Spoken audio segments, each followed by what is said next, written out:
Chama-se Núbia a região desértica atravessada pelo rio Nilo, ao norte do atual Sudão e a centenas de quilômetros ao sul do Vale dos Reis, no Egito. Na Núbia vivia uma população negra de língua e origem étnica diferente dos egípcios. Os núbios formaram um reino que no ano 2000 a.C. os egípcios chamaram de Cush. A história da civilização negra de Cush é tão antiga e brilhante quanto a egípcia. Por séculos, riquezas provenientes de Cush foram levadas ao Egito. Grande quantidade de ouro, marfim, ébano, peles de leopardo, ovos e plumas de avestruz, além de gado e escravos. Guerreiros núbios lutaram no exército do faraó, onde eram reconhecidos como exímios arqueiros. Rico e poderoso, o reino de Cush expandiu seus domínios e aproximou-se da fronteira do Egito. Os faraós não viam com bons olhos a existência de um vizinho tão poderoso ao sul, sobretudo porque dependiam das minas de ouro de Cush. Por isso, por volta de 1550 a.C., o Egito mobilizou seu exército para conquistar Cush e erguer guarnições militares ao longo do Nilo. Conquistado, Cush foi tratado como vice-reino e sua administração confiada à própria elite núbia. Jovens núbios foram levados para Tebas, onde receberam educação egípcia. Como vice-reino do Egito por cerca de 500 anos, Cush absorveu a cultura egípcia, adotando a língua e a escrita dos conquistadores, suas práticas religiosas e funerárias.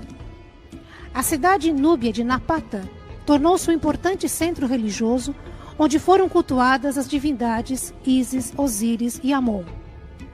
Nas cidades cuxitas de Napata de Meroe, foram erguidos templos e numerosas pirâmides. Por volta do ano 1000 a.C., Cush libertou-se do domínio egípcio, mas as relações entre as duas civilizações foram mantidas. No final do século 8 a.C., o Egito estava sob controle dos assírios e dividido por disputas religiosas internas. Um grupo de sacerdotes egípcios, temendo pelo esfacelamento do império, pediu ajuda ao reino de Cush para recuperar a glória e o poder perdidos.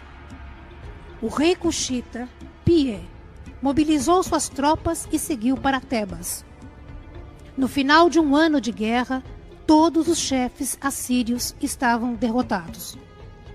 Pie restabeleceu a ordem no Egito e foi aclamado Senhor das Duas Terras. Começava a 25ª dinastia egípcia, conhecida como o Reinado dos Faraós Negros. O Estado Unificado do Egito e Cush era uma grande potência, cujo único rival era o Império Assírio. Os faraós negros devolveram a grandiosidade aos antigos templos ao longo do rio Nilo. Napata, a cidade cuxita, ganhou templos magníficos como o dedicado à deusa Mut, originalmente recoberto com folhas de ouro.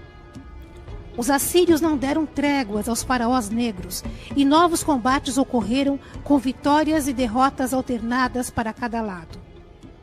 Os assírios usavam armas de ferro muito superiores às lanças e espadas de bronze dos soldados egípcios e cuxitas. Além disso, os assírios tinham uma nova técnica de guerra. Em vez de usarem os cavalos para puxar os carros de combate, eles cavalgavam os animais, o que dava enorme mobilidade a seus arqueiros. O equilíbrio sobre o cavalo devia ser difícil, pois não se conhecia a sela, o estribo e a ferradura, que ainda levariam 1 milênio para serem usados. Mesmo superiores militarmente, os assírios sofreram derrotas humilhantes. Por isso, quando o rei assírio tomou a cidade de Mênfis, comemorou a vitória, registrando o fato em uma grande estela de pedra.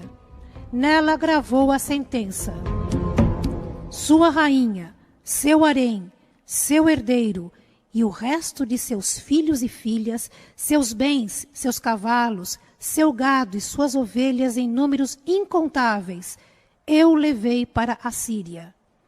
Arranquei do Egito a raiz de Cush. O rei assírio, representado em tamanho gigantesco, tem a seus pés o faraó e seu filho. O príncipe negro está ajoelhado e amarrado a uma corda. O faraó Taarca refugiou-se na cidade cuxita de Napata e nunca mais retornou ao Egito. Era o ano 660 a.C. Terminava a dinastia dos faraós negros e, a partir daí, as histórias de Cush e do Egito seguiram caminhos diferentes.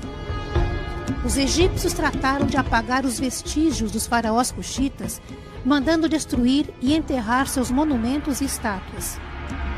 Os egípcios trataram de apagar os vestígios dos faraós cuxitas, mandando destruir e enterrar seus monumentos e estátuas. A descoberta de estátuas em uma cratera no norte do Sudão por arqueólogos da Universidade de Genebra é prova disso. Mas a brilhante civilização de Cush não desapareceu.